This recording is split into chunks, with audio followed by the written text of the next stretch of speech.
Okay.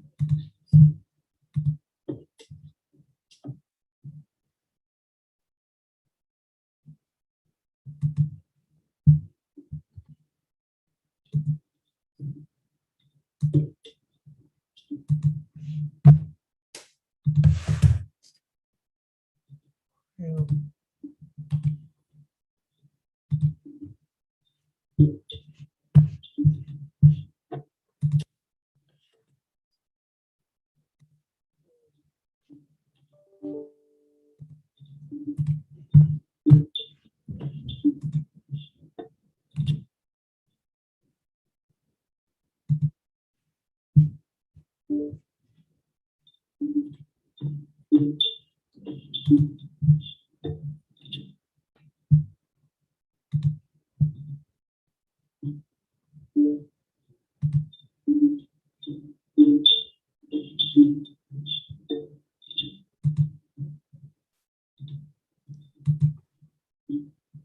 Arthur, are you hearing the chirping?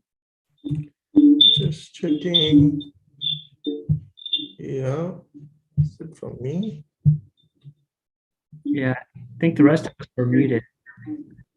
Just checking. Yeah. Is it from me?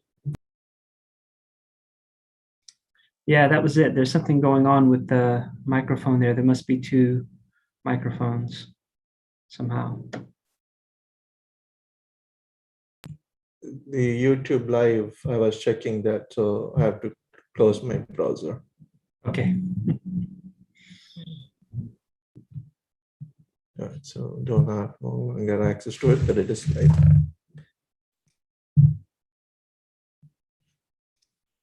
Yeah, much better. Yep. It's probably doing the feedback. All right, so everyone can see the screen. Our interns have joined. Okay, Leah joined.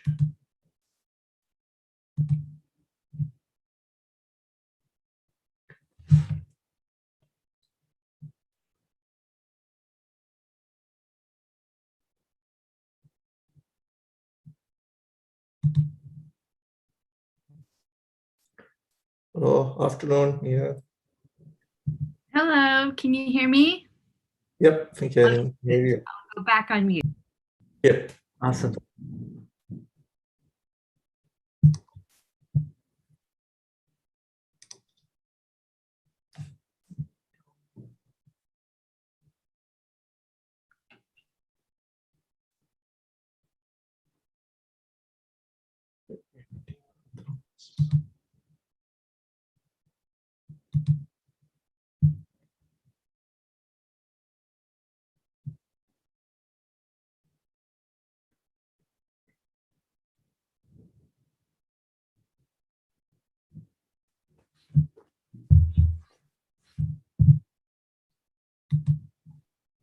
Can someone check whether Tom is having any issues?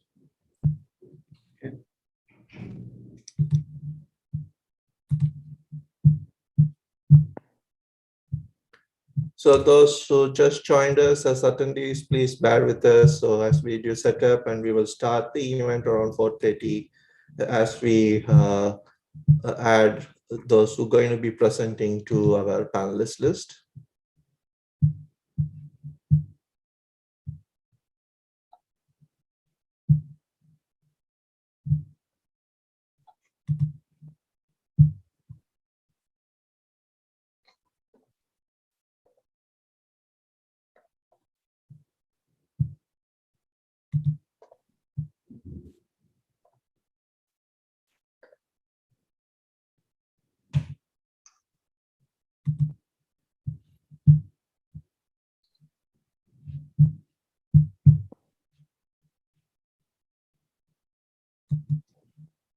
Thomas was just online on Slack.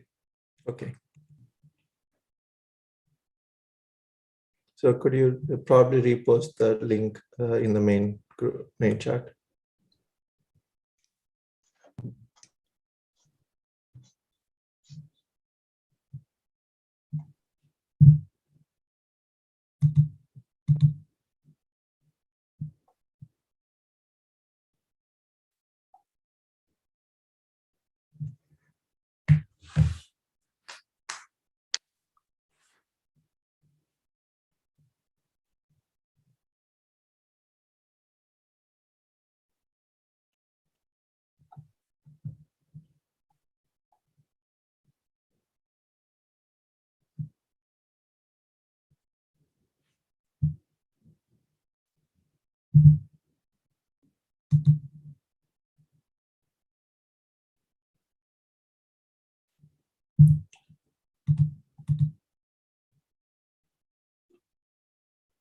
Thomas joined in.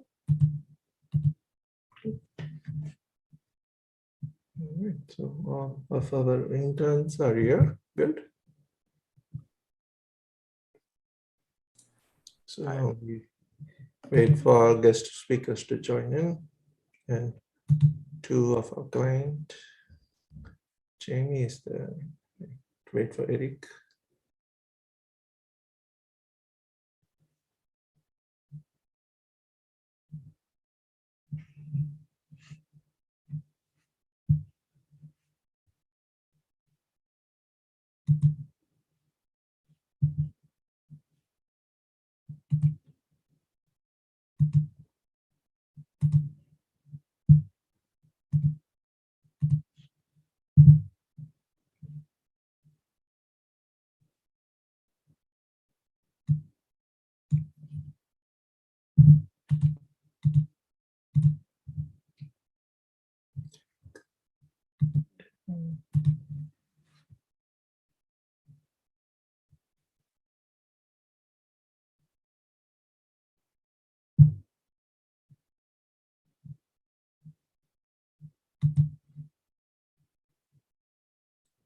Oh, afternoon, Eric.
Hello, Bill.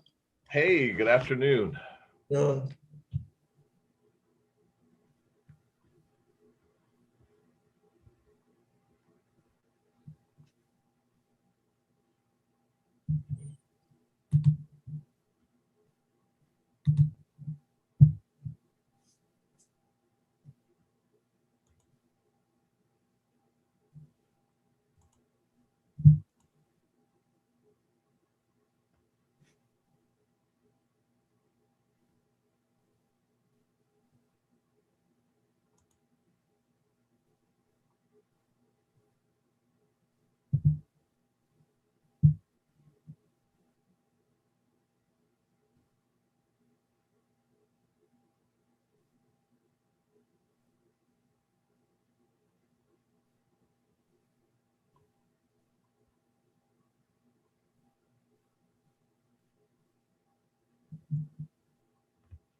Well, so those who just recently joined in, we are waiting for a few more guest speakers to join in, and after that, shortly after 4:30, we will start the event.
Hello, Deidre. Thanks for joining in. Hello, everyone.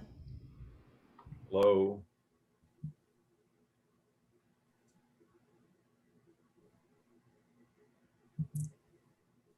Hello, Sharif, Lori, Karen. Thanks for joining in. We are just waiting for one more panelist to join. Once he joins, we will start the event.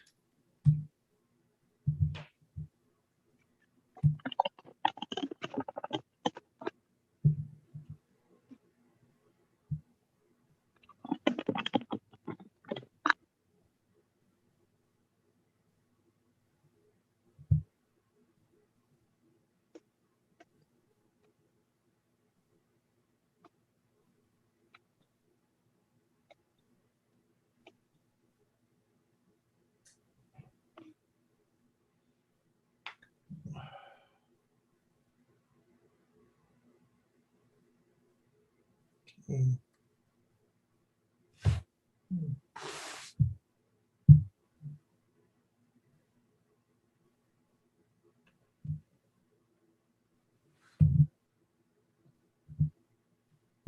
So give us one more minute, and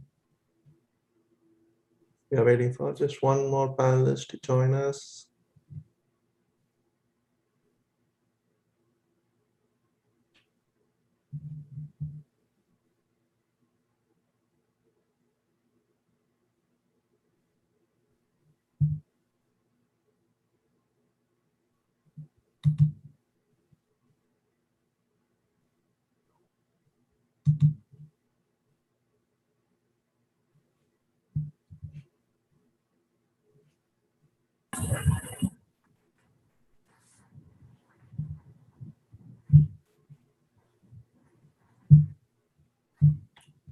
Okay. All right.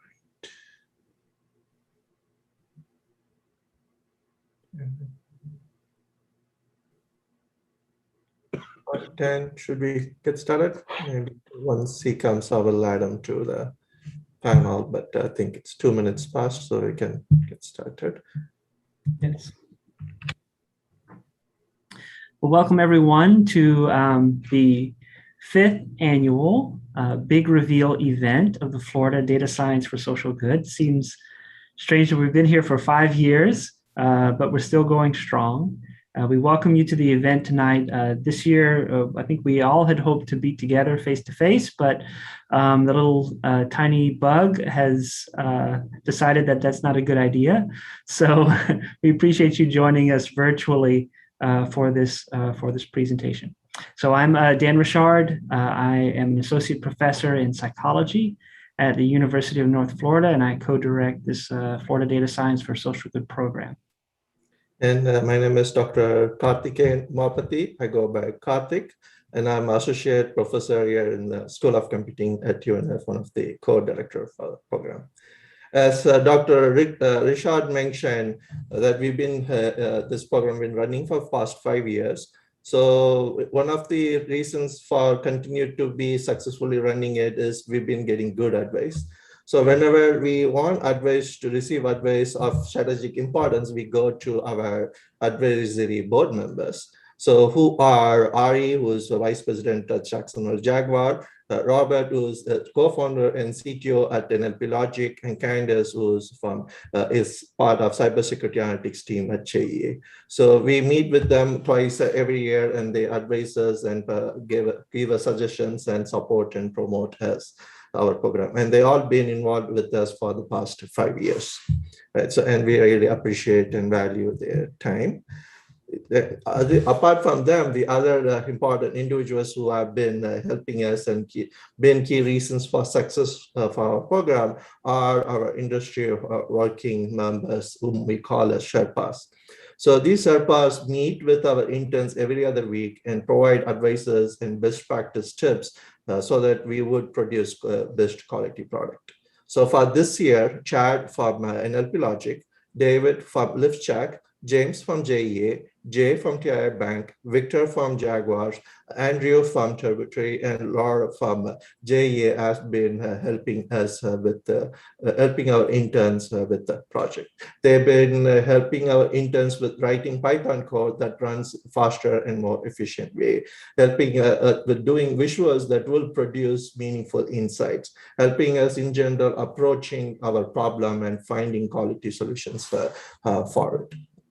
Apart from that, we also been receiving a lot of help from our academic faculty members. So again, along with the Sherpas, these academic faculty members also meet with our interns every other week. And these academic faculty members provide help with the subject matter knowledge and as well as ways of approaching and solving the problem. So for this year, Dr. Aslan from Mathematics Department has been helping us, Dr. Deidre from Statistics Department, Dr. Ong from Fairfield College, Dr. Lu from Computing, Dr. Pascal from College of Education, Dr. Athika from Anthropology, and Dr. Redivari from Computing has been meeting with our interns and helping us solve our problems. Apart from these individuals, we also want to show appreciation for Dr. Mike Bender and Dr. Amadi, Dr. Bender from Political Science, Dr. Amadi from Public Health Administration for their assistance that they provided us over the summer.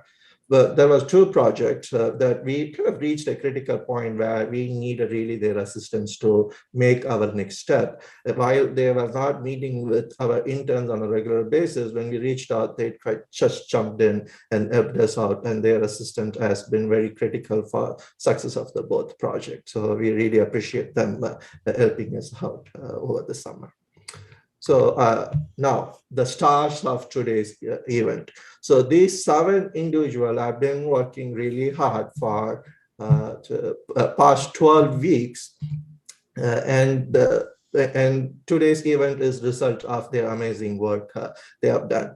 This year we did face a lot of quite very wide varieties of challenges that we haven't faced in past few years, and all these 7 individuals outshined those challenges and then produced wonderful results. And again, they are the stars of the event. We will be hearing from them. But let me introduce who they are.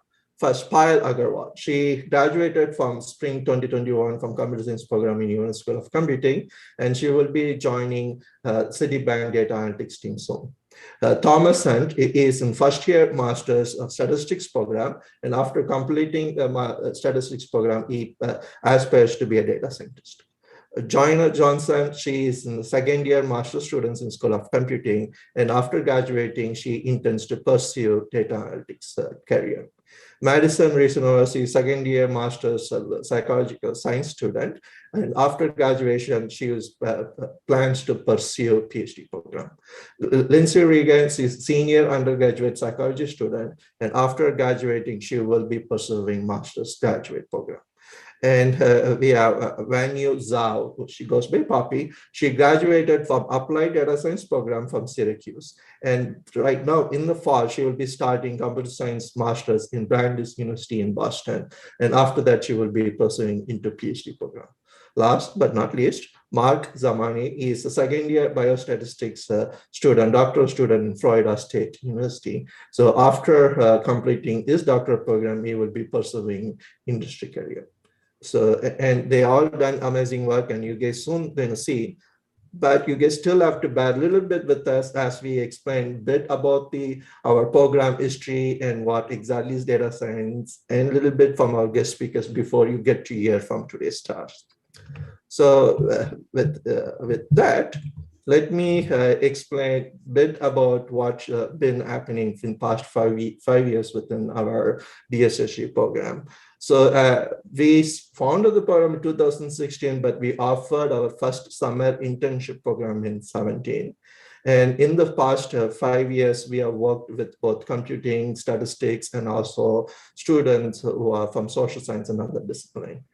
Data science as a field has been more catered towards computing and statistics students. And one of the reasons why we formed this program is to show how the students from other disciplines can take part and make meaningful contributions with data science project. And as you can see, we have worked with about 15 students who are a mixture of psychology, political science, and anthropology disciplines. And over these 5 years, we have impacted 18 organizations, while majority of them have been within Duval County. We did support other organizations from other regions of Florida. But as the name goes, we intend to, our purpose of our program to be a regional program and making a regional impact to state of Florida. As we mentioned, so far our strategic focus has been summer internship. This year, 2021 calendar year, we as an experiment, we started to do an academic-wide year DSSG project. So far, the Abhijaks reached out to us and they wanted us to conduct a generational impact on their affordable housing program, which has been ongoing for past 30 years. This is really a data collection project. We are at the beginning stage of it. Dr. Chusan from Public Health has been leading us on this. Dr. Emily Maiden, Dr. Baraimer, who's the College of Business Dean, and Anita from Psychology has been helping us. And students from Computing and Public Health has been also working on this project. But we are not here to talk about this project as much as we wanted to make this plug. We are here to talk about these 3 projects from impacting Barnabas Center, Jewish Family and Community Services, and League of Women Voters. We will soon hear about interns presenting this project. But before that, I would like Dr. Rishad to explain more about what we do. So we call this, data science for social good. And, the first part of that is data science. And anyone who's been in this field knows that data science is hard, but it can also be fun because you get to work with people from a variety of different backgrounds. And that's one of the values. So in this age, we've had an industrial revolution. It seems that we have a digital revolution now, and the natural resource of the digital revolution is data. And so there's a great demand for data scientists, people who can use that information that's being generated and to make sense out of it. So now we're kind of in this tension of needing to have more people who are trained in this area. It can be quite a lucrative career, so we hope that those who are interested can pursue those options. But really, data science is changing the world. We're automating many processes now based on data that is being collected in the background. So things that you don't even notice, and then things that make your life better, even without you realizing that these things are going on. So we feel like there's a great future for data science, but of course we want to also bring this data science revolution to the public sector as well. So we call that data science for social good. So how do we do this? We work with nonprofit and public serving organizations. We help them deal with their particular wicked problem. So all of these nonprofit organizations do social good in their communities. So we try to help them do that social good by partnering with them, learning about what their issues are, what their problems are. We take data that has been gathered, help them formulate a plan, do some analysis, and the real goal is to improve the decision-making process for those nonprofit organizations. If we can help them kind of move in the right direction, take the next step to using data and make data-driven decisions, then we feel like we've done a good job and we've served their needs and the needs of the community. So this concept actually started at University of Chicago in 2013. But it has grown since then. There are lots of programs. The way we do things is we have data science as our core. We focus on that, which is gaining those actionable insights from data.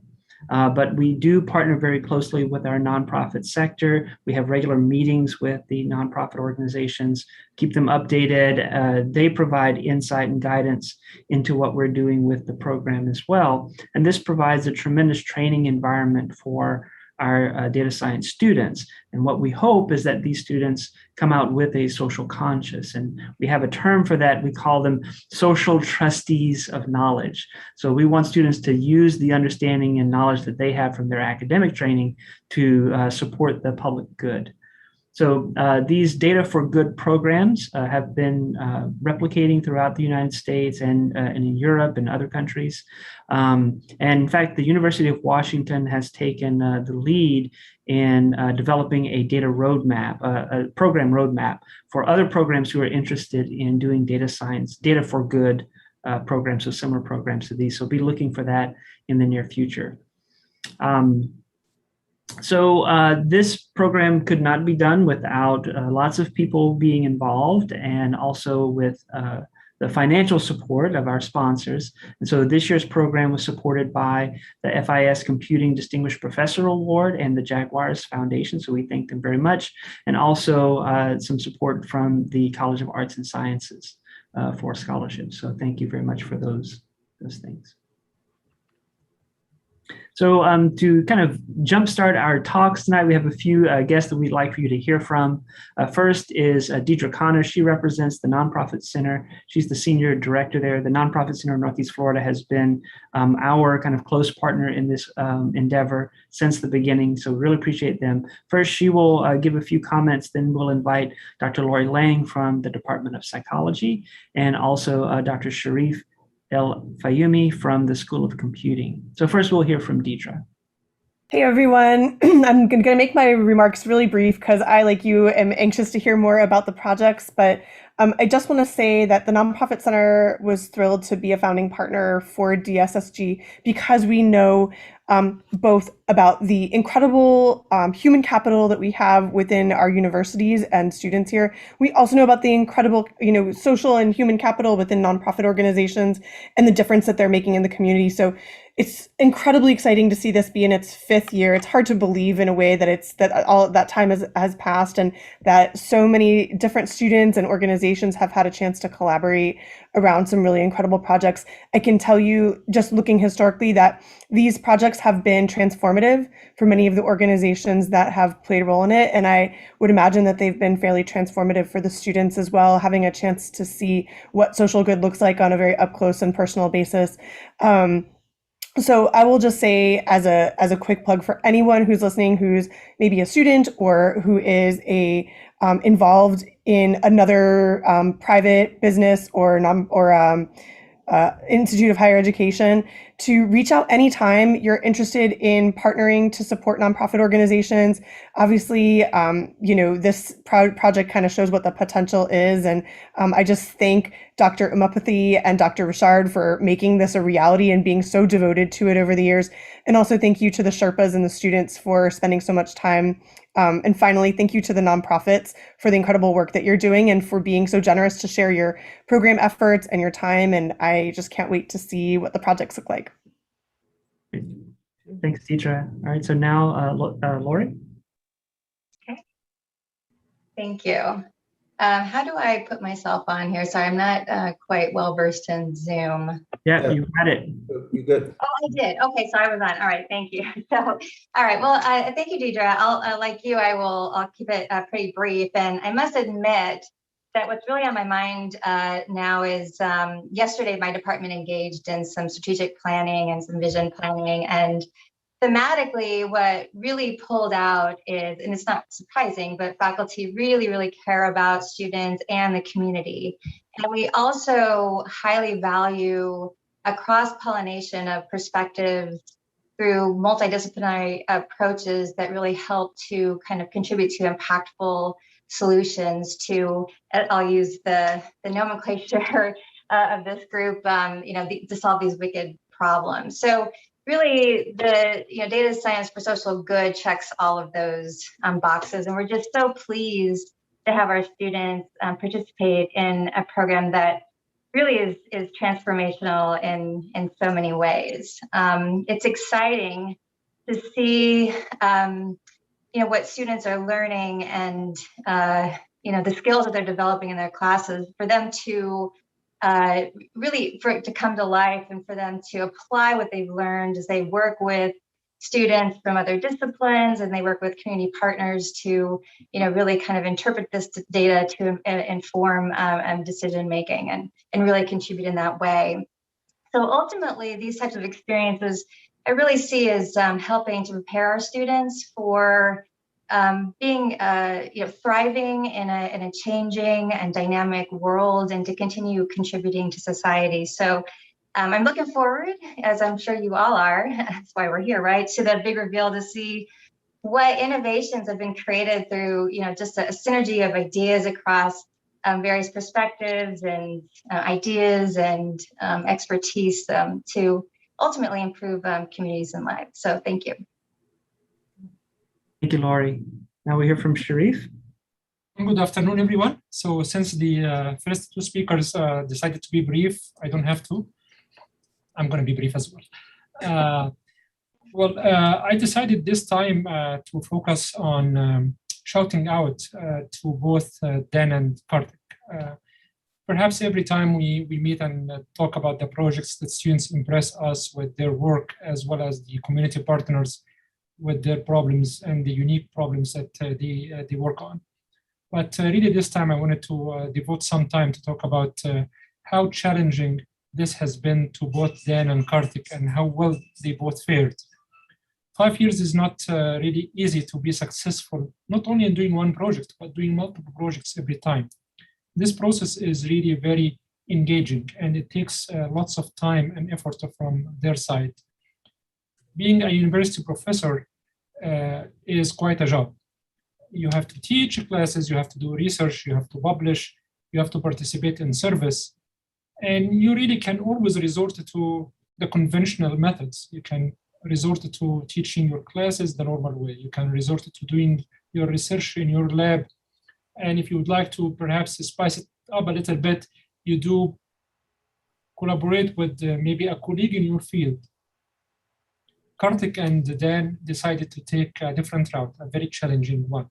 And it's incredible the amount of success that their program has been able to achieve. Not only that they worked with the students, with partners, they also ramped up a host of UNF faculty, a host of other professionals from the community. They created pretty much, it's a big effort, it took a village, and they are working all together.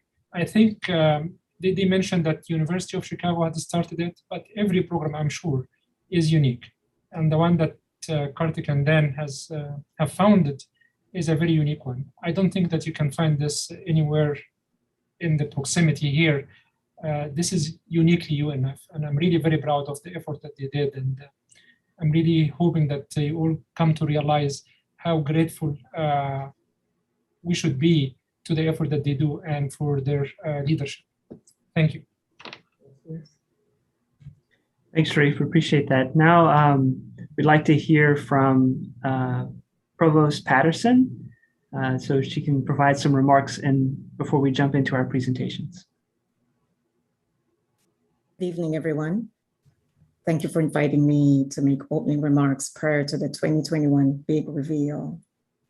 Florida Data Science for Social Good exemplifies the partnership and reciprocity between campus and community, which has distinguished the University of North Florida as a Carnegie Community engaged institution. In addition, the program incorporates several high impact practices, internships, community-based learning, undergraduate research, and I would venture to guess intensive writing. Educational practices which are all correlated with student success. Florida DSSG also brings together students from different universities at both the undergraduate and graduate levels. In short, Florida Data Science for Social Good is a program which models engagement and collaborations on so many levels. This year, 3 nonprofits from our region, the Barnabas Center, the League of Women Voters of Florida, and Jewish Family and Community Services, have posed a series of questions to 7 student interns, questions which bear upon that wickedly persistent social issues. These interns, Payal Agarwal, Thomas Hunt, Joyna Johnson, Madison Reasonover, Lindsay Reagan, Wanyu Zhao, and Mark Zamani, have spent the last 12 weeks deeply immersed in the daunting task of analyzing data to answer those very challenging questions, like you mentioned, Dr. Richard. That is why our industry and faculty collaborators are known as Sherpas. From the preparation and organization in which you engaged before you could even identify the path forward, to the hard labor of working toward your conclusions, this internship truly has been like climbing a mountain. And this afternoon, you stand at the summit to reveal the results of these efforts. Warmest congratulations. Welcome, everyone. We're all very eager to see and hear your results. Mark and Madison, I'd like to invite you to begin by presenting your project findings for the Barnabas Center. Thank you. Thank you, Dr. Patterson. My name is Madison Reasonover, and I'm currently a second-year master's student in the Psychological Sciences program at UNF. And my name is Mark Zamani. I'm a second-year PhD student in biostatistics at Florida State. We also worked with another intern, Payal Agarwal, but she will be presenting on another project this evening. For this project, we partnered with the Barnabas Center in Nassau County to address health service impacts on emergency department utilization. The wicked problem for this project is centered on emergency department or ED utilization. According to the HCUP study in 2017, there were approximately 145 million ED visits nationwide, which resulted in a total aggregate visit cost of $76.3 billion. Additionally, emergency departments from the southern region of the US received approximately 58 million ED visits, which resulted in $27.5 billion in ED spending.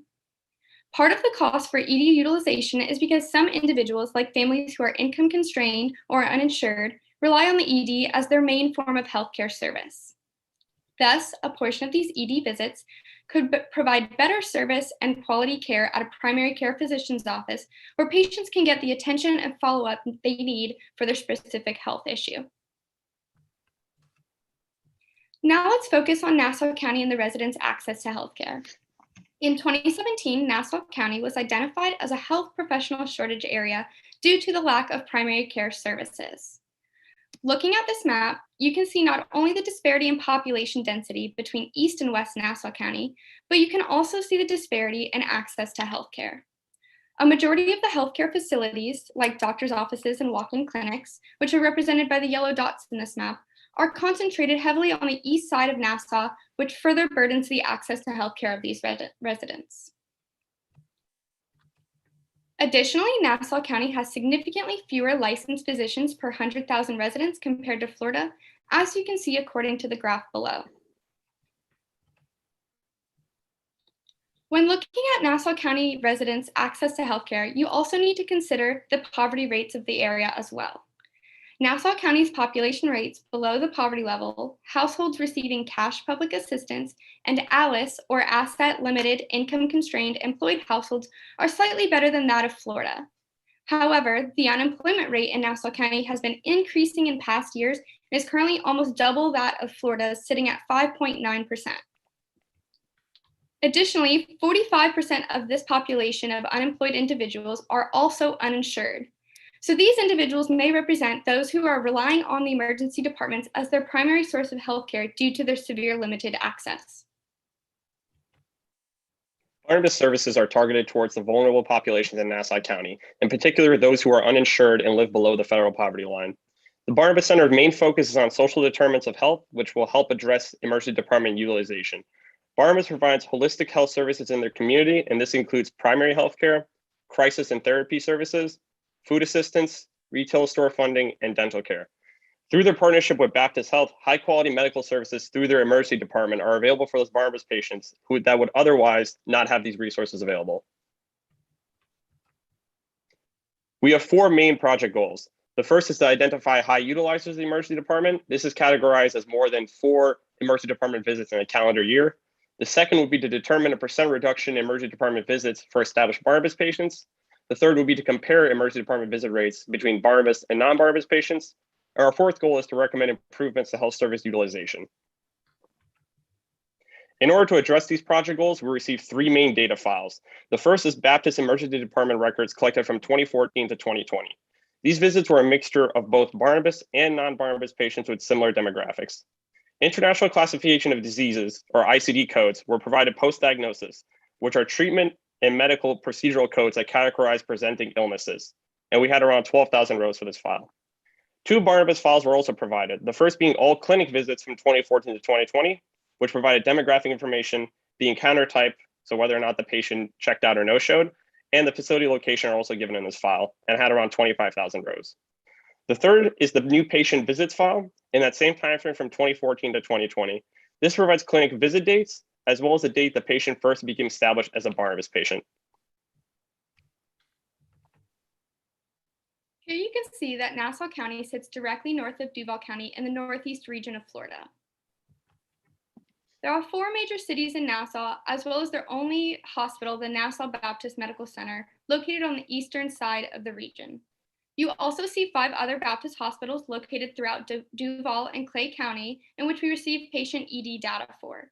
Interestingly, there was a small number of Nassau County residents who visited Baptist ED facilities throughout Duval and Clay County.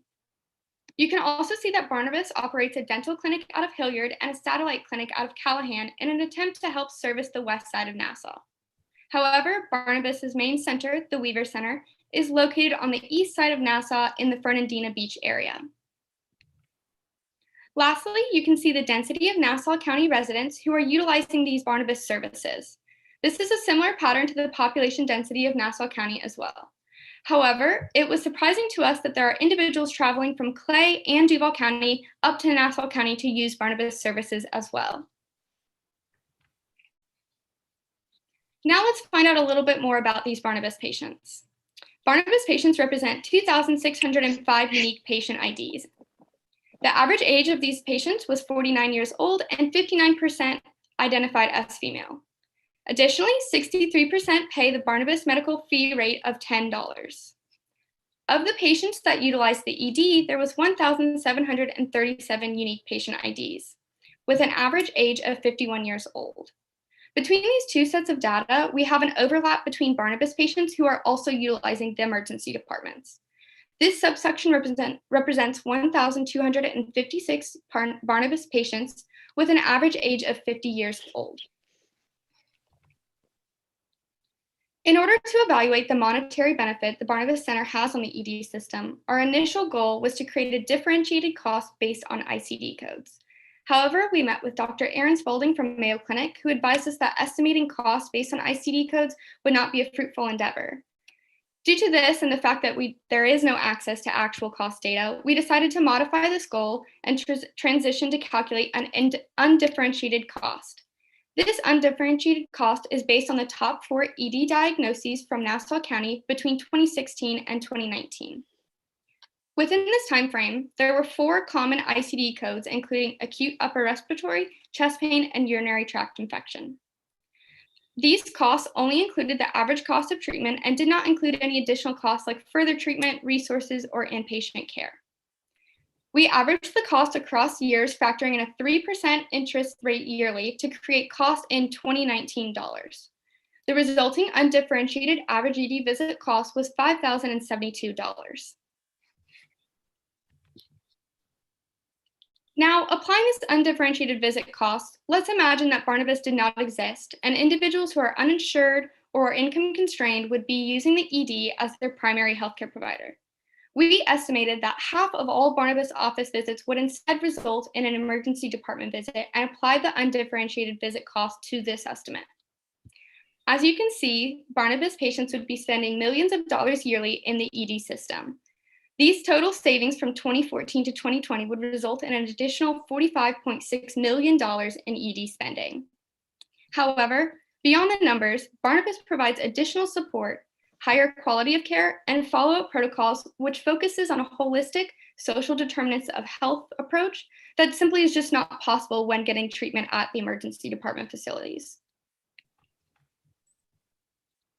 Shifting to our first goal, we identified high utilizers of the emergency department. Once again, a patient is considered a high utilizer if they visit the ED more than 4 times in a given calendar year. We identified 356 patients who met this classification. The average age of these patients was 50 years old, which is consistent with the overall sample.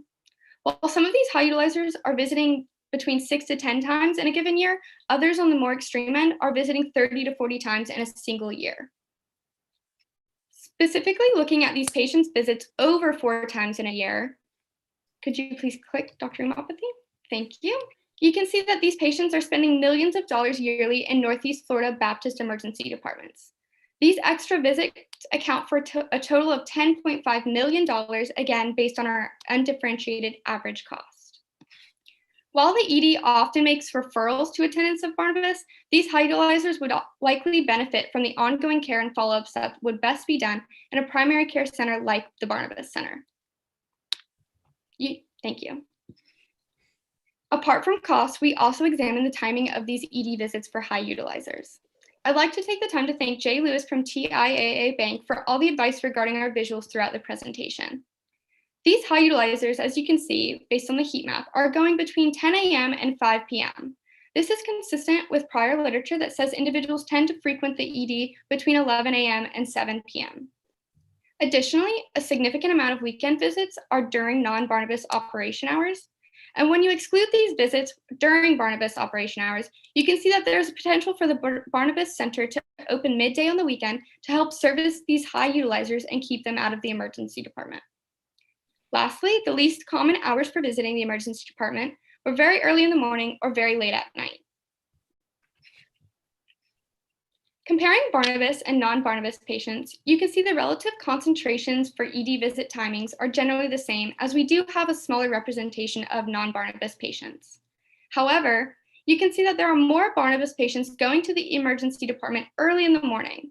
This is suggesting that perhaps they aren't feeling well, they try and sleep it off overnight, wake up in the morning and nothing is better, and their first instinct is to go straight to the emergency department. Here, there is also potential for the Barnabas Center to open slightly earlier in the mornings on weekdays to help service these general ED users. Our second project goal is to determine a % reduction in emergency department visits for established Barnabas patients. And we also tie in our third project goal, which is to compare emergency department visit rates between Barnabas and non-Barnabas patients. As we try to pursue these goals, we have to deal with the potential for selection bias. Selection bias occurs when there are systematic differences between two populations. In the context of Barnabas, this is based on the patient's choice, as some patients choose to go over to Barnabas and some patients choose to go elsewhere, producing a selection bias in the pre-existing differences between the two populations. Take the two colors to stand for patients with different presenting illnesses. Due to underlying differences between the two populations, if we were to compare the groups one by one, this would lead to unequal characteristics between the groups and in turn lead to incorrect analysis. Our goal is to work against this selection bias. To address this, we looked into a number of different factors that might show initial differences between the two groups, and one of these factors is age. Barnabas patients as a whole had a younger population relative to non-Barnabas patients, and non-Barnabas patients had a larger proportion of patients over 65 years old. Older patients tend to have more health concerns, therefore we need to control for this to prevent selection bias. Another factor that could be contributing to the initial differences between Barnabas and non-Barnabas patients is the severity of their presenting conditions. From our data, we found ICD codes tend to be complicated and cumbersome to work with. But based on the recommendation of Dr. Hamadi, a professor of health sciences at University of North Florida, we converted these ICD codes into a comorbidity index known as Alexhauser scores. Comorbidities are the prevalence of multiple chronic illnesses. And this is of great interest to the clinician because patients with comorbidities tend to have longer and more frequent stays in the emergency department. Alexhauser scores track with several of the most common comorbidities in emergency department patients and give a score of 1 to 6, depending on the severity of illness and if more than 2 comorbidities are present.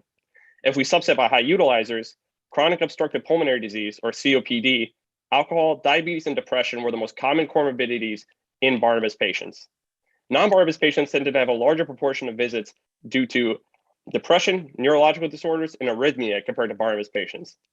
Due to the range of severity between the patient's ICD codes, this comorbidity index will be used to prevent comparing Barnabas and non-Barnabas patients with conditions at different severity, and is another aspect in correcting for the present selection bias.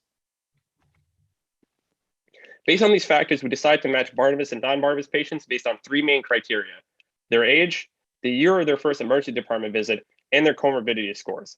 This ensures to the best of our ability that the analysis is performed on groups with the most similar characteristics from the available data. Our first point of analysis was to model this matching data in order to predict the chance of being a high utilizer. Logistical regression was run to give the odds of showing high utilization based on our matching criteria covariates.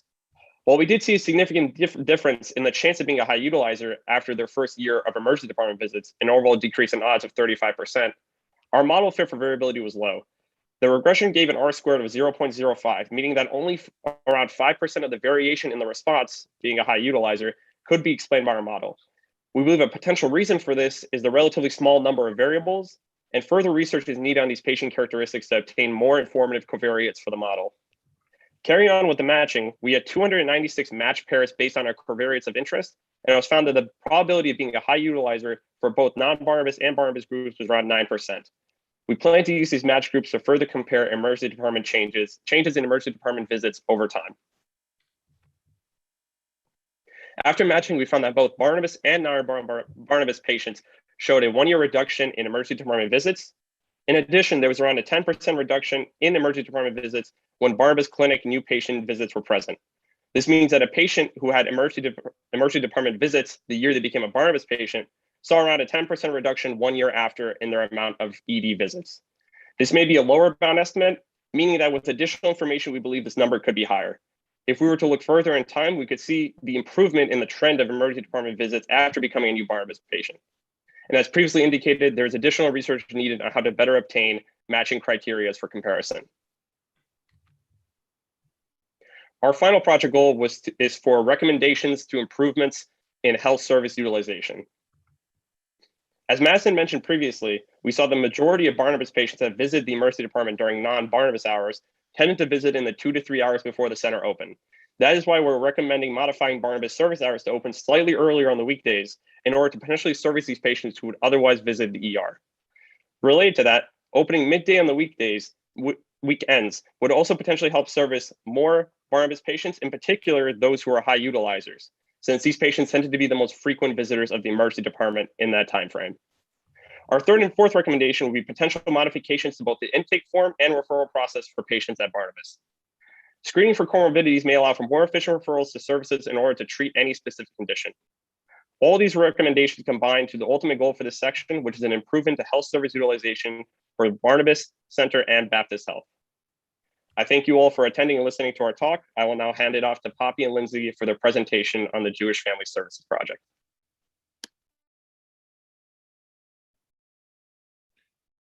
Poppy, you're on mute.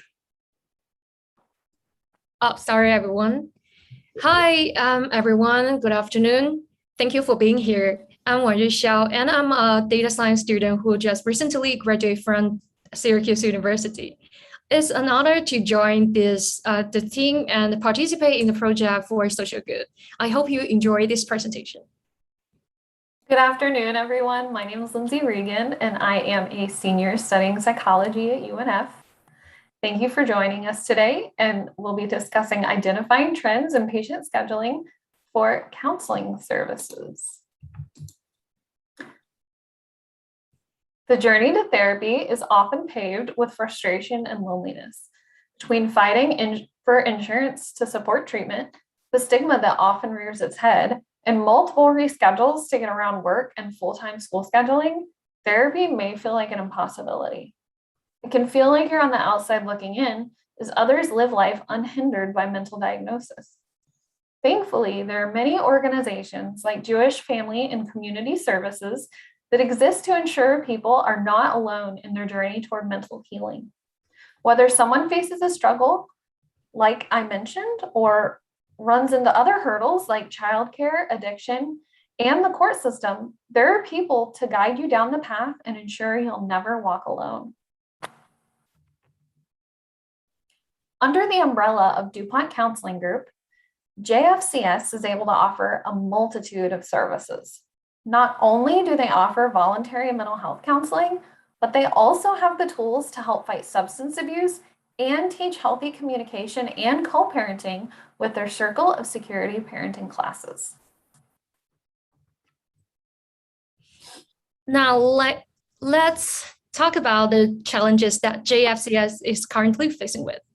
The primary challenge is the client's no-show rate, because the absence of clients will definitely influence the billable hours for their primary therapist and also the effectiveness of the patient scheduling process. As for the problem of billing methods, because JFCS wants to provide more access to the public. JFCX works with various funding programs to support their clients. Those different programs require different types of work procedures that can cause or may cause barriers to access to consulting services. Next, I'd like to talk about the project focus.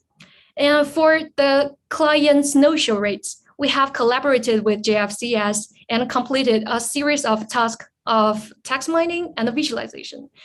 As for the problem of scheduling process and the billing method, we generated a tailored scheduling process after several rounds of communication with JFCS.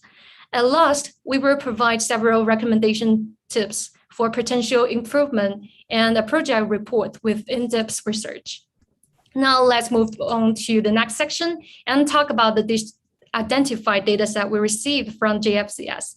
The first one is the Ecr Records that is from a local electronic client's recording system, which owned by the JFCS to track the services data and the client's information.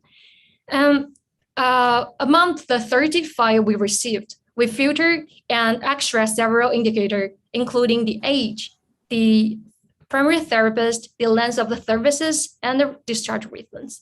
The second one is related to the therapist's caseload and the scheduling statistics. And the last one, which is the Google Calendar, is the primary data source we have been using for no-show analysis and visualization. We received 9 files from the JFCS, and each one represents each therapist who has worked in JFCS. Those files were all stored in ICS tab, holding the records of appointment scheduling data, such as the date and the meeting title. Since those data sets share limited connectivity, the only indicator could be used for the data connection is the therapist's name.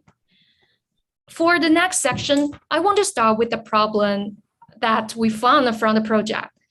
The transformation of Google Calendar could be difficult because some common data problem might occur.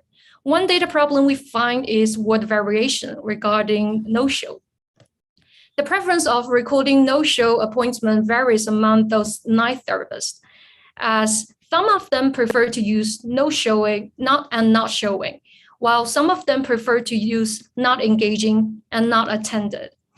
Now let's look at the process.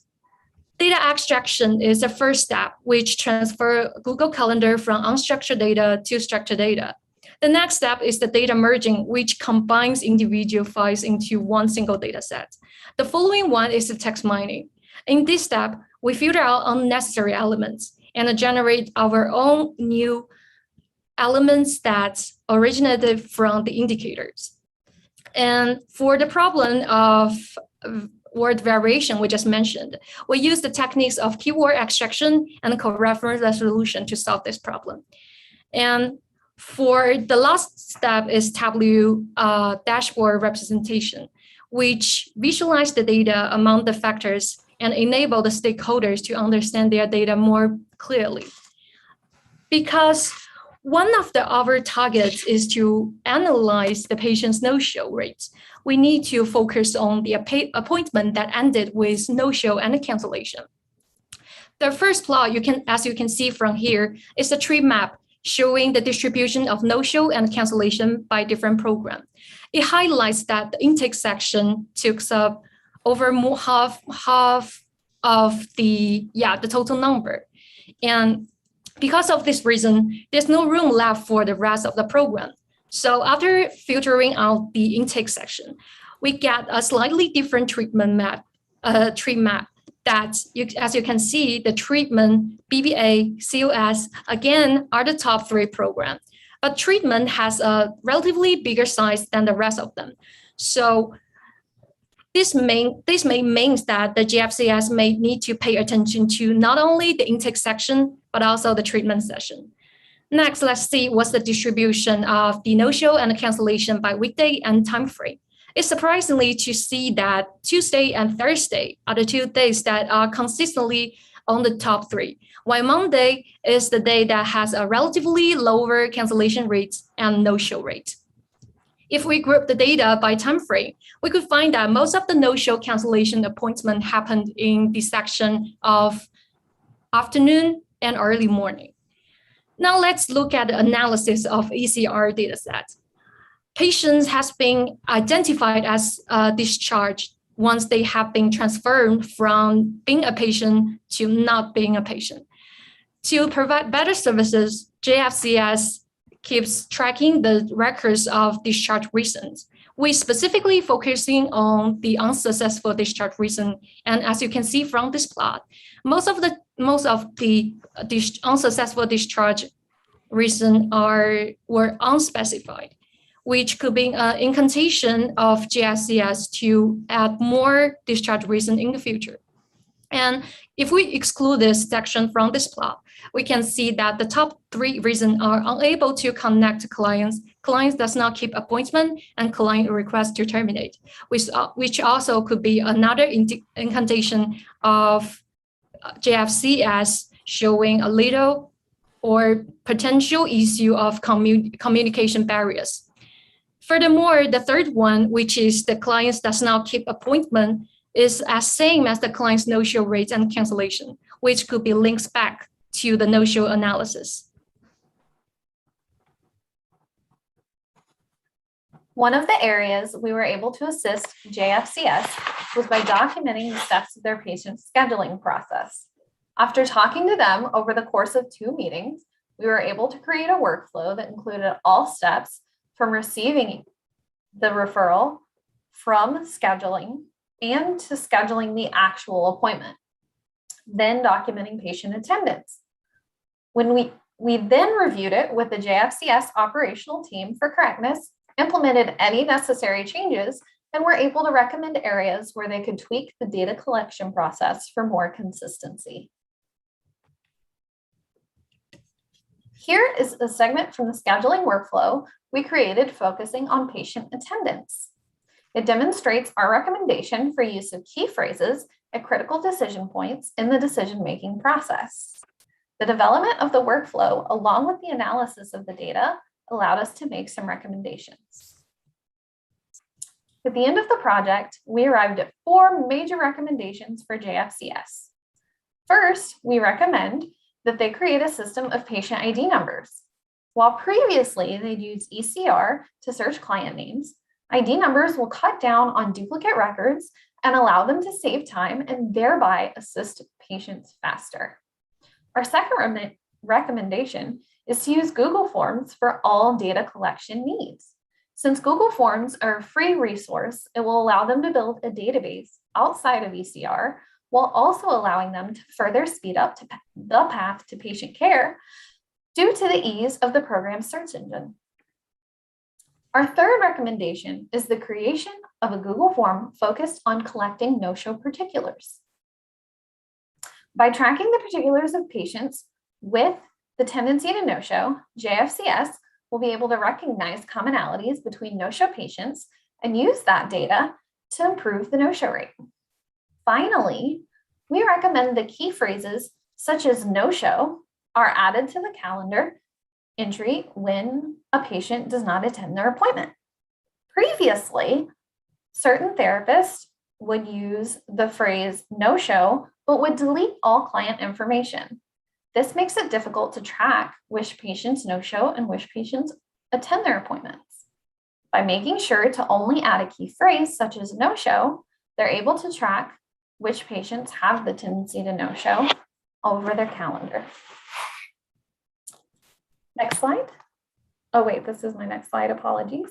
It was an honor to work with the Jewish Family and Community Services and see the contribution they made to Jacksonville's social good.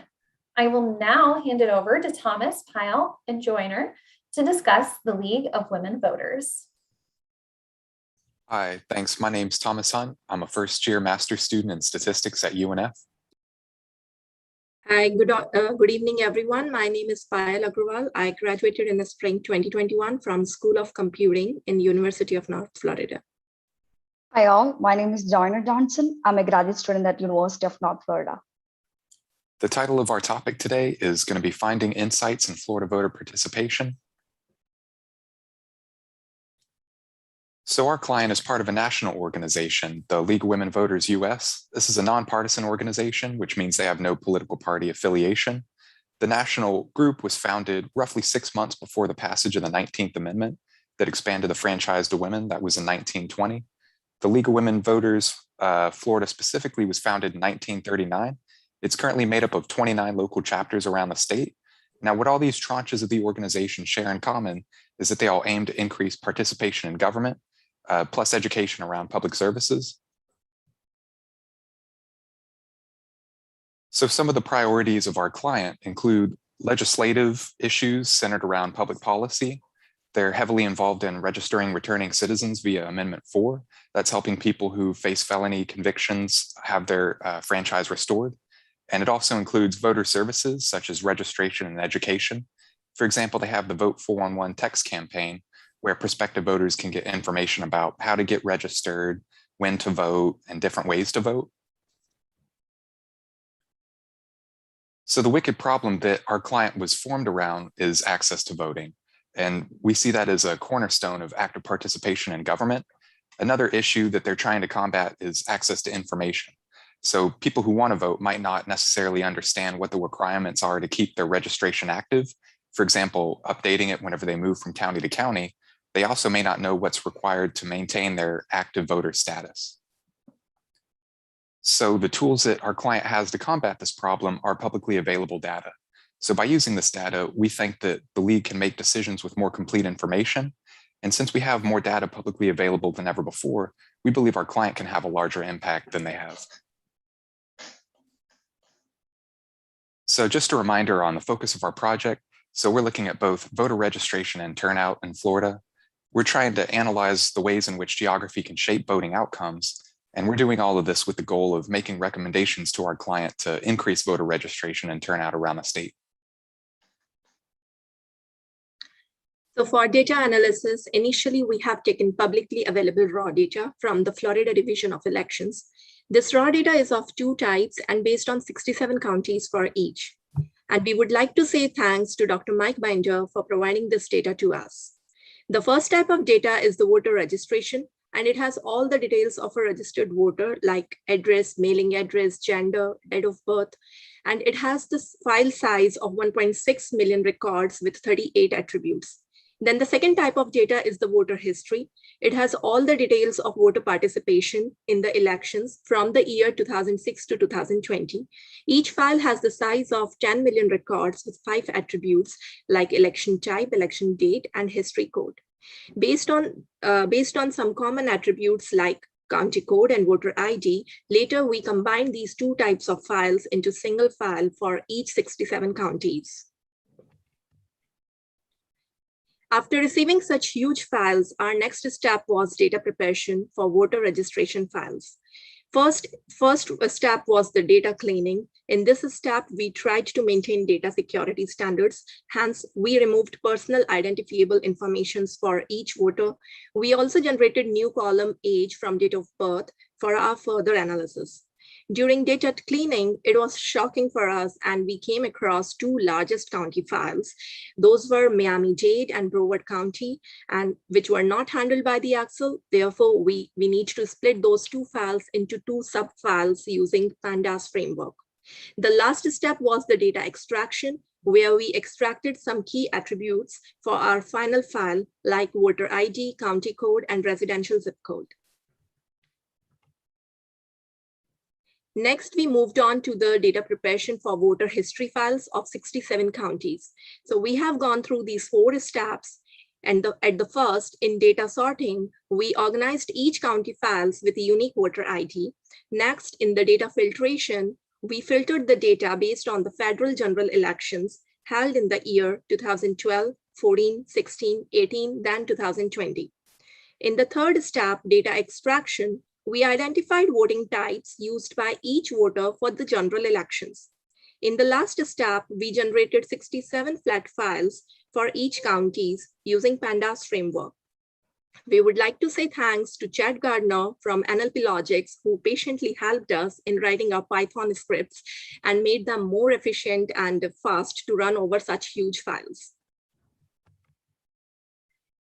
During the data preparation for voter history files, we faced some data challenges. We found at most 35,000 of duplicate and semi-duplicate records in a file. So our first challenge was to remove duplicate records from the prepared files. Then we handled semi-duplicate records, means those voter IDs which are present at 2 times with misclassified vote types in the same election year. So to resolve this issue, we decided to recode misclassified vote type as M. After handling all these data challenges, we were able to move to our next step, that is data merging. We merged 67 voter registration and voter history files on the basis of voter ID using left merge operation. So here we have finally our 67 county files. Those were generated after merging voter registration and voter history data for the federal general elections. On the left side of this slide, as we can see the final attributes, and most commonly are voter ID, registration county code, residential zip code, age, and vote type, vote indicator that has value 1 if voter has given his vote, or 0 if not. On the right-hand side of the slide, we can see the table for different vote types which we encountered in the data for general elections. Once we have our combined voter registration and voter history files for all 67 counties, our next step in the project was to do some visual demos in order to answer the questions asked to FL-DSSG team. During this phase, we had 2 main challenges. First, the time constraint to model and evaluate all 67 county files. Second, the number of files, which make us to think to come up with some demographic criteria in order to group these county files. We had a lengthy conversation with our directors and mentors, which helped us to come forward with Florida's Metropolitan Statistical Map. This map was a turning point for the FL-DSSG team, because it helped us to bring down the number of files from 67 to 28 metro or micropolitan statistical area files. The largest MSA in the Florida is the Miami-Fort Pompano Beach, which includes highly populated county regions such as Palm Beach, Broward County, and Miami-Dade. Whereas the smallest metropolitan statistical area is the Panama City, which comes under Bay Area County. The other important micropolitan areas are Tampa, St. Petersburg, Orlando, Kissimmee, and Tallahassee. Some of the microstatistical areas are Key West, Lake City, and Wakulla. Other than these metro and micropolitan areas, Florida is also having some rural areas that's surrounded by Tallahassee. These areas are named as Jackson Liberty and Madison Zamani. Next slide, please. Once we have our statistical area files, our next challenge was to perform insightful analysis. We had several team meetings and came up with an interesting process of voter profile generation. This was an aha moment for the team, because this profile code generation provides a meaningful insights that helps our client to make decisions. In order to determine the voting behavior of voters, we classified them based on eligibility criteria and total vote counts on each general elections held between 2012 to 2020. There are mainly 6 types of voter profiles. According to the voter profile condition, we came to know that there is a group of eligible voters who participated in all general elections. And there are also a group of eligible voters who comes under increasing and decreasing profiles according to their voting participations on the past and recent elections. Whereas intermittent profile voters showed their participations in some elections, but not all. The never voted profile comprises of eligible voters who didn't cast their vote in any of these election years. Lastly, not eligible incorporates small group of non-eligible voters who did their voter registration at the age of 16 or 17. Now, let's discuss about some analysis side of our project. We use Tableau to do our visual demos. Here is the bar chart visualization for the frequency count table, which generated by each voter profiles on various statistical regions. In this chart, Miami-Fort Pompano Beach area is having the highest frequency count for all voter profiles. It is still having a large number of decreasing voters, even though it shows a positive sign in the increasing voter profile, which needs to be noted. Now, let's compare a metropolitan area with a rural area such as Jackson Liberty region. As you all can see, it is clearly noticeable that these rural areas having a large share of registered voters in the decreasing and never voter profiles. Since the league is not having local chapters in any of these rural areas, we suggest our client to expand your services to these rural areas and take a look on these voter profiles.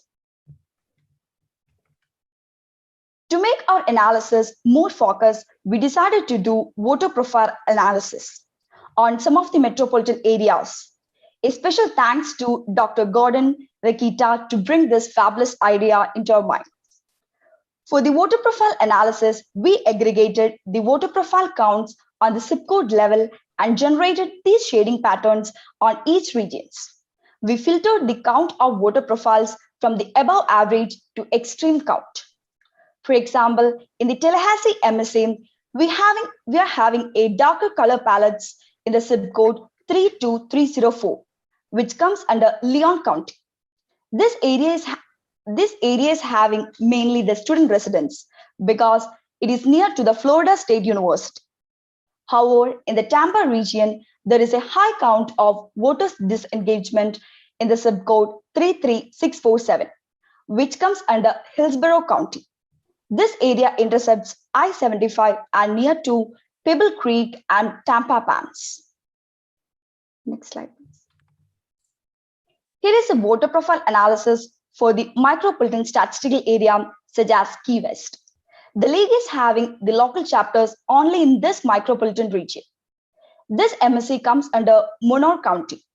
It is having a darker shades under 33040 zip code because this particular zip code is showing high count of voter profile disengagement. Now to talk about some predictive analysis, I'd like to thank Dr. Deidre from the UNF Math and Statistics Department for help, as well as Andrew Pontazzi for help with subject matter expertise.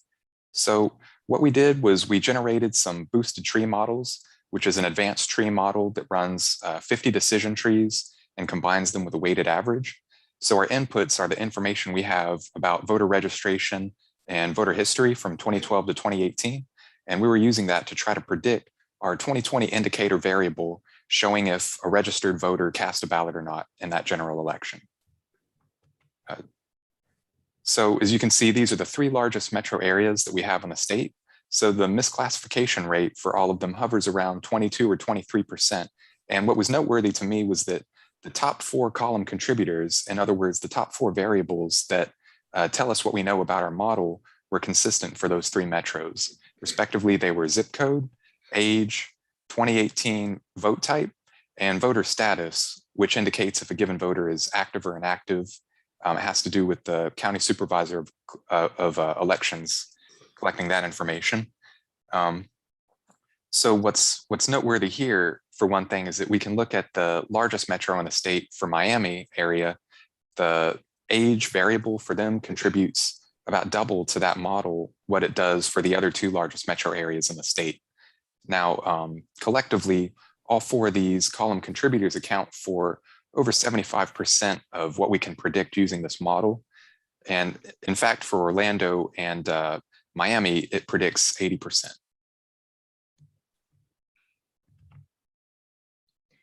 As Thomas mentioned, that over 75% column contribution we found in the models for predicting 2020 voting participation.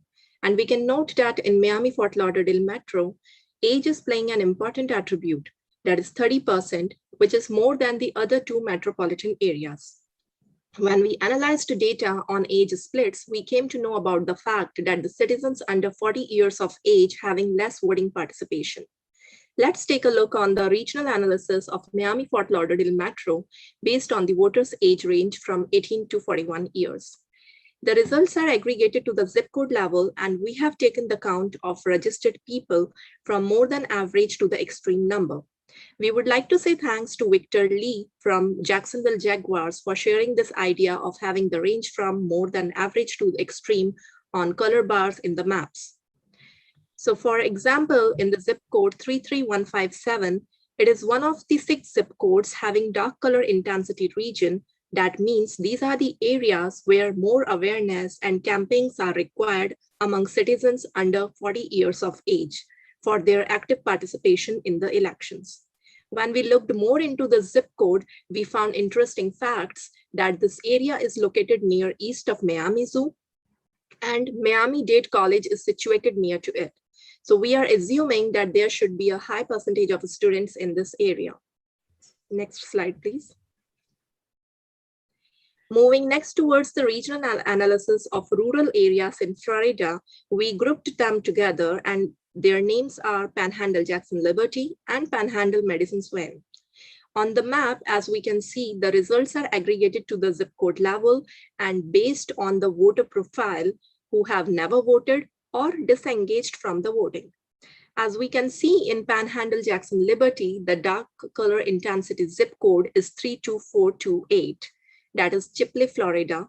That means this area have maximum number of registered people who have never voted or disengaged from the voting. When we looked further into the zip code, interestingly, we came to know about some facts that this area have less than the average population density, and people are large in the number who are in the age of late 20s to early 40s. Also, we found there is a Panhandle Technical College, which again may be the big area of students.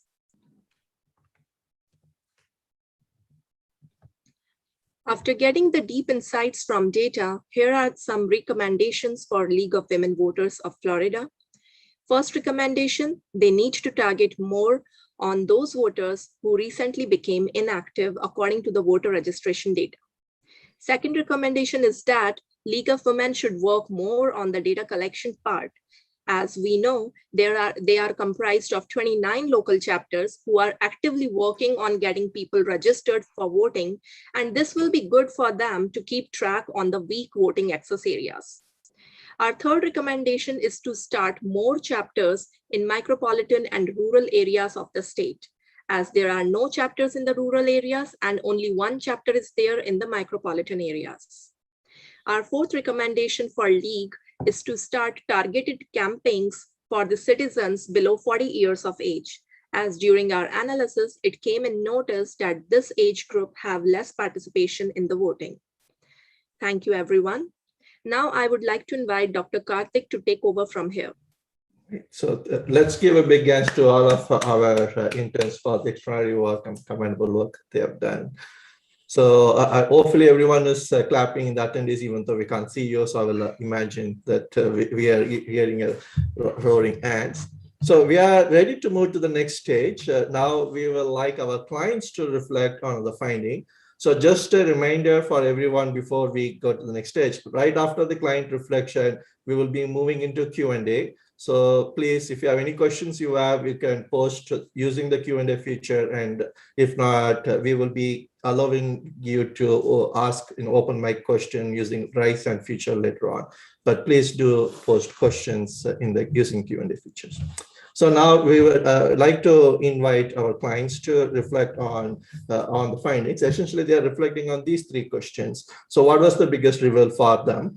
And after that, what is they feel is going to be the most impact for their organization from this project? And we will also like them to talk about what is the next step moving forward, how they're going to use this information and continue to make a data-driven decision making. So we will like first Eric from Barnabas Center to reflect on these questions. Eric? Hello, thank you for having me. I would be remiss if I didn't start by thanking the team. You guys did an excellent job. The faculty, the students were amazing to work with throughout this project. So I'll start with the first question. The big reveal from my perspective as a good MBA, my mind immediately goes to the financial impact of our work. So I was astounded just by the amount. I think it was $45.6 million over the course of 7 years. And that's astounding based on our organizational size and our constraints of geography and financial resources. As an organization, we feel that the big reveal from this project legitimized our sentiment that everyone deserves access to quality preventive care, that no matter what, their symptoms shouldn't get severe enough that they feel like they have to use an emergency department as a primary care source. And so we were able to do that through our effective treatment of chronic disease. Number two, the impact of this project for our organization is the opportunity to employ a research-informed approach to interventions related to ED overutilization.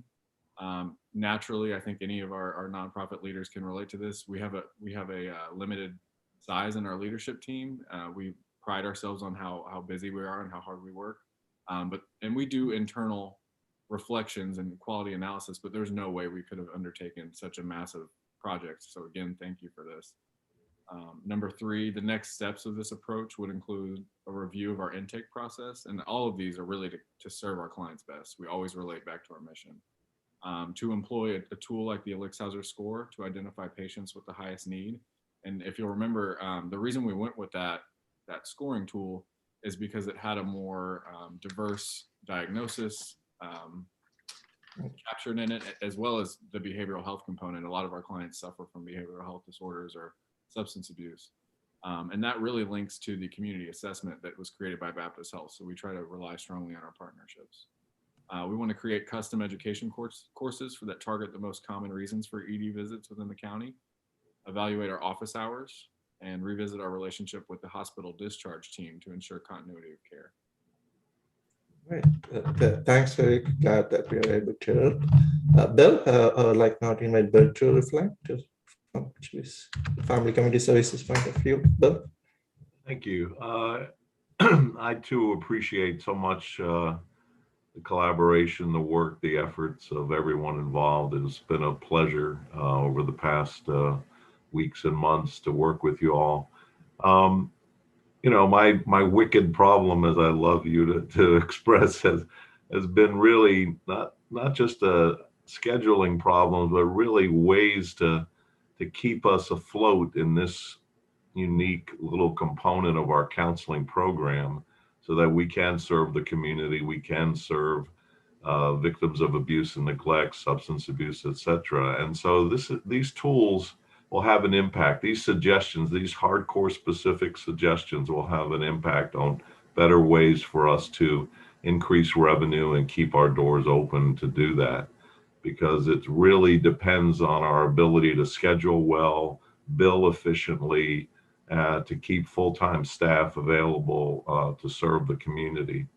So the next steps are to implement many of your suggestions, really, and find ways to use some of the tools that you've suggested we take advantage of, and to improve the documentation that's being done by all of the staff in this department. And I can't thank you enough for those ideas and for giving us new tools to try to improve the way we do business. Thanks, Bill. So next, Leah, I would like to invite Leah to reflect. Hello, everybody. I'm Leah Nash with the League of Women Voters of Florida. Again, just like William and Eric, I want to say thank you. Karthik and Dan and Joyner and Payel and Thomas were all amazing to work with. And it was just wonderful getting to know them throughout the weeks that we talked about this project. One of the big themes that we talked about when we were meeting a lot is assumptions, and how people make assumptions, and maybe our members make assumptions about why people are voting and why they're not.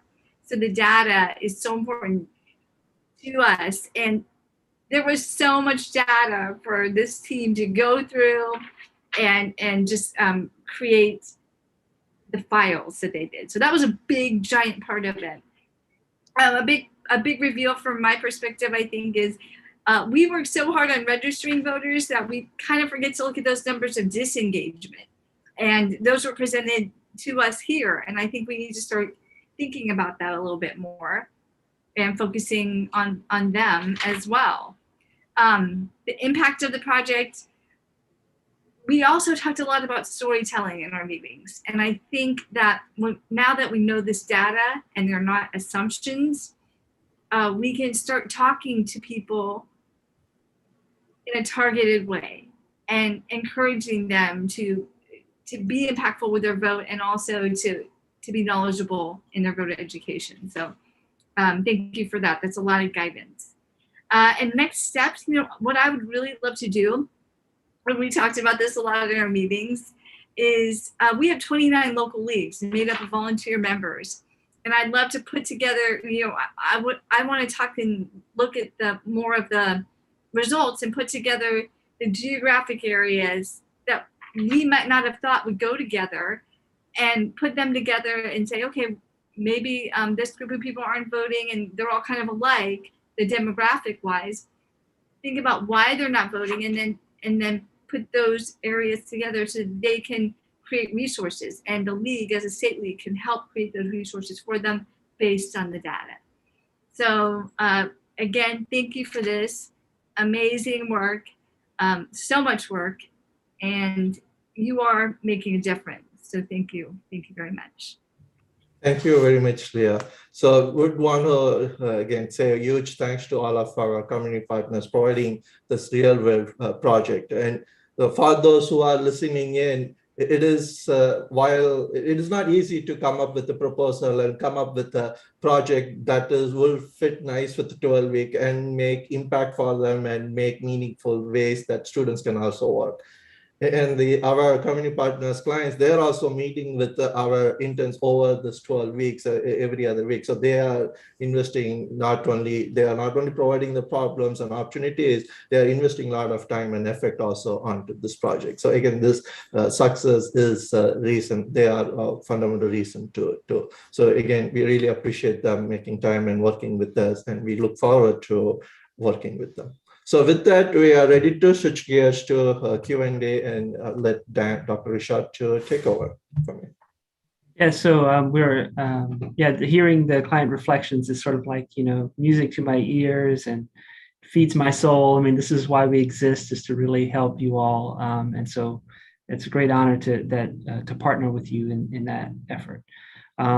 So we've already have some questions coming in. So what you can do is use the Q&A feature that's in Zoom. So if you just hover your mouse down toward the bottom of the screen, you'll see the option for Q&A.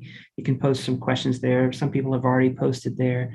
Also, if you'd like to ask your question directly, you can raise your hand and we'll unmute so that you can engage with either our students or our community partners, any of the panelists.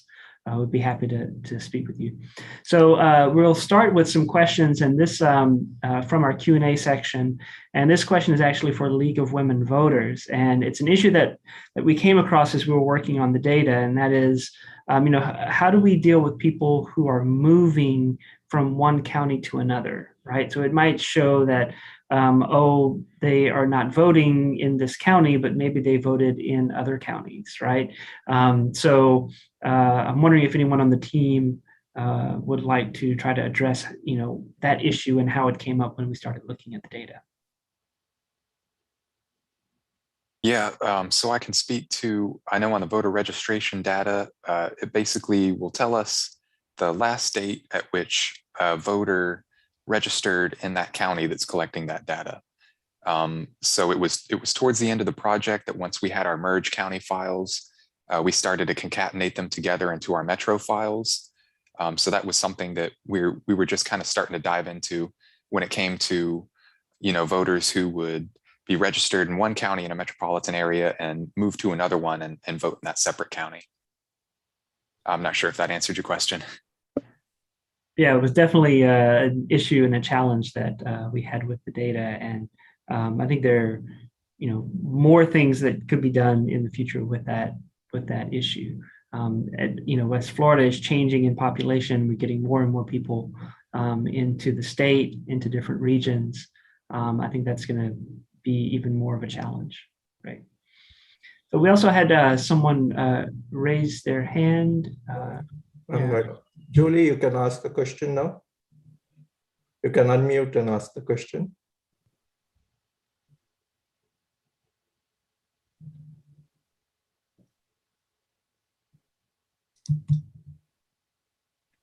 Okay, Dan, you can probably move to the next question. Sure. So we had a question about the different types of tools that we were using. And we've mentioned some of them, and maybe we could just have each of the projects, someone from each of the projects, just talk a bit about like what were those effective tools that you were able to use, whether they be for analysis or visualization or data management, that sort of thing. Why don't we start with Barnabas? Sure, yeah.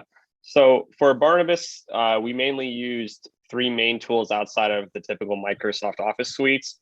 So the first one would be Python. So when we worked out the counts of the amount of emergency department and Barnabas visits per patient per year, Payal helped us out a lot with, and we also thank Chad from NLP Logics. They did some great work helping us out with that. In terms of the visualizations and analysis, for analysis, I primarily used R. And some of the graphs, like the Alex Hauser comorbidity score graphs, I used R for that. And Madison used, I believe, Tableau for majority of the map-related features. So those are the main pieces of software we used. Great.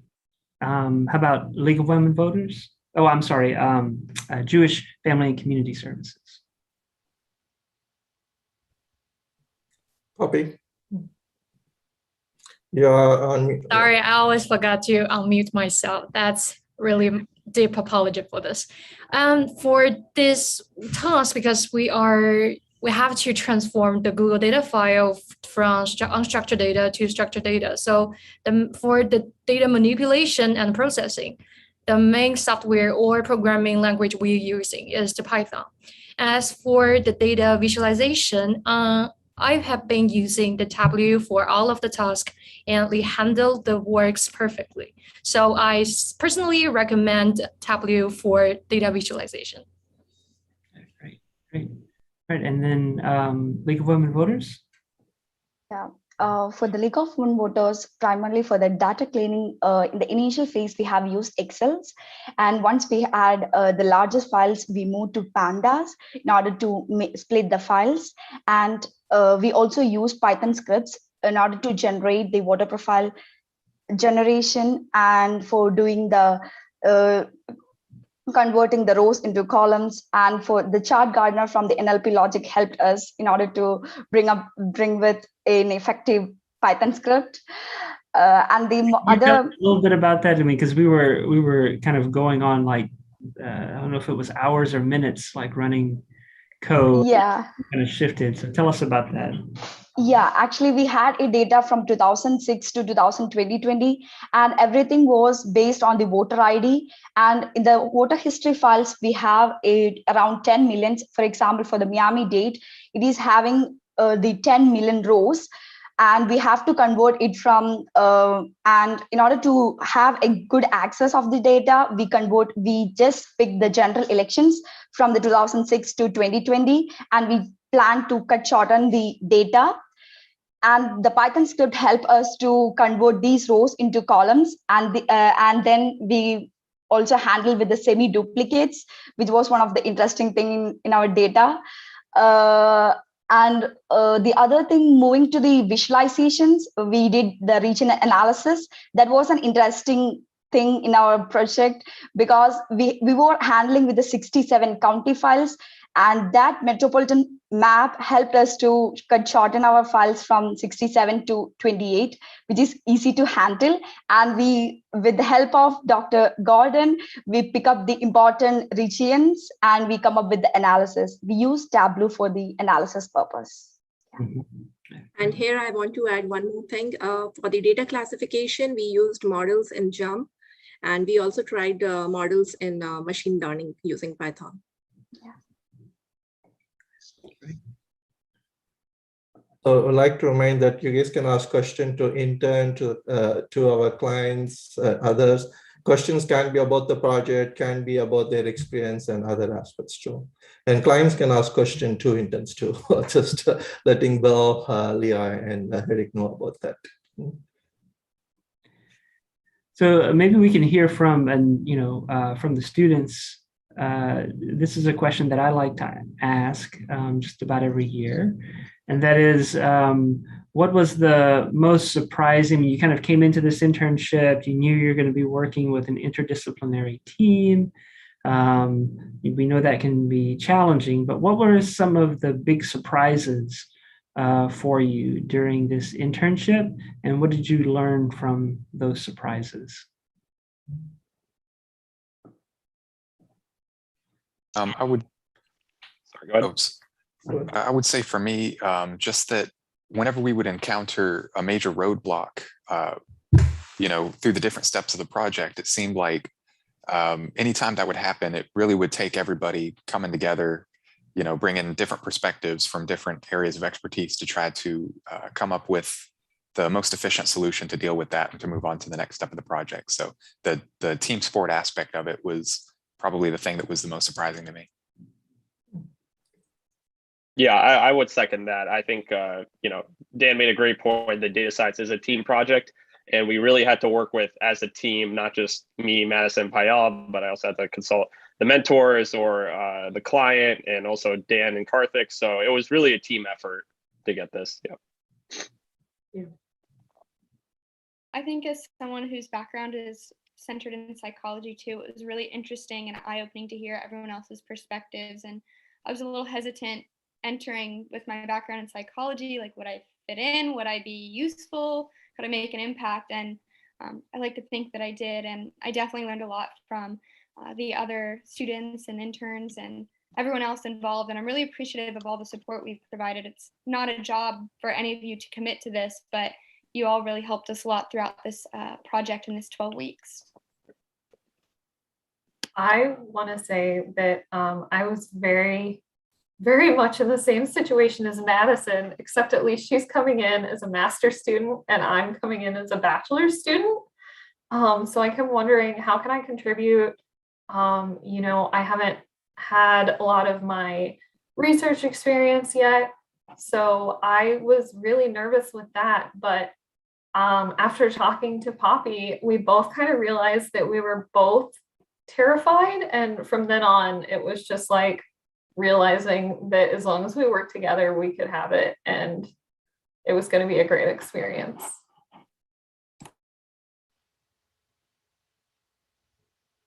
For me also, it has been a good experience to work with FL-DSSG team. Like I have always been work with the computing team, but this time, first time I worked with different background people. So I really enjoyed it and it was a superb experience. It was all a great team effort and we always have been guided with our mentors and Dr. Karthik and Dan. So it was a good opportunity for all of us.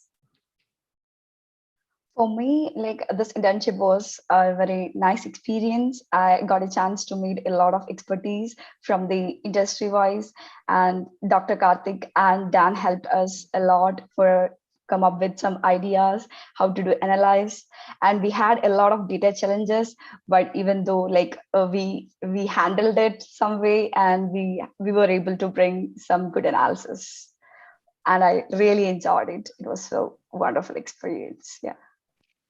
Thank you. As for me, I want to talk about the things I learned from Professor Dan and Professor Karthik. They really told me how to present my own opinion or our ideas in a more gentle way, because a little bit too straightforward. But Professor Dan and Professor Karthik just told me how to say things more persuasively. So that is the main thing I've learned from those two professors. As for Lindsay, I'm really glad that I have the opportunity to collaborate with her, who is a student from a completely different background. We just kind of like a match that I can fix my own problem and she can fix her own. But but working together, we can solve all the problems together. So that is a wonderful opportunity to work with her. Yeah, and it's also great to get the insights from our community partners. I think those meetings do a lot in terms of opening our eyes to some of the challenges that our nonprofit organizations have. And so I don't know, maybe we can have either some of the our clients, our community partners, or maybe Deidre, if you want to kind of address this, is, how does this work from a community partner perspective? At meeting with students and taking this risk in, kind of working with people who maybe are not from the same background and not doing the same work, but doing a different kind of work to all support the same initiative. Yeah, Deidre is not on the call anymore. So Oh, yeah, Bill or Leah and Eric can probably say a few words on it. I could a little bit if you like. My background is in nonprofit and membership associations. So the realm of data is like this mystery to me that I know I need. A lot of times with grants, we have to have this quantitative data, and we don't really have access to it. Or the thing is I don't even know how to ask the right questions. And this really helped me understand how to ask the right questions and talk it out. And the team was just so amazing in our communications with each other. They asked me questions, I asked them questions. We laughed a lot, and we also got some really good information out of it. So I think this comprehensive kind of perspective is definitely helpful to me in the nonprofit world. So thank you. Yeah. Did you want to say something, Bill? I just need to hire a data scientist. That's Yes, you do, sir. I mean, it's obvious that we need that. So, and it's almost like this is the tip of the iceberg for us to begin to look for ways to improve. I joked at the beginning of our collaboration that, we have this ECR system and it doesn't give us reports that we need, and we need those. And this is even more evident now than ever before, how badly we need them. And so it's great to see all of you trying to enhance the work of nonprofits, and I can't thank you enough. I'll speak briefly. I had a great experience. I think the first time we met, it was just Dan and Karthik, and I asked about R squared, and I got into it from the beginning. This is very interesting to me, and I loved it. Loved every second of it. Great. All right, so Dan, probably we can move to the next stage. Yes. Yeah, I think that does this for questions and answers. Thank you all. Okay. So now we'd like to hear from President Szymanski, and let me just say, to be very direct, President Szymanski has been supportive of our program almost from the day that he stepped into on campus at UNF. I mean, it was like, I don't know if it was the same week or same month or something like that, but it was very soon when he came to campus that he came out and supported our work. And so we're very thankful to him for all of his support that he's provided to us over these years, and would like to invite him now to make a few comments. Thanks, Dan. I think it was the first minute of the first day that I was on campus that we attended this event. Whatever it was impactful. And I really appreciate everything Dr. Richard and Dr. Yumapathy are doing to really further this cause and further this program. It is that commitment, that dedication, that heartfelt effort to really help not only our students, but help our community at the same time. There are really such admirable qualities that we really value in all our faculty members, particularly in Karthik and Dan. I really want to thank you from the bottom of my heart for all that you do for our community and our students. I really want to thank the students too. You did a phenomenal job. It's fun watching you present. I love your graphics. I love your informatics, your data visualization. You did a phenomenal job. And I know you lended great insights. And it's so good to hear your perspectives, because I got to hear how you grew. And really, as we think about it as teachers and professors, when you start a class and when you end it, or when you start an activity, an internship, and you end it, you want to see that personal growth.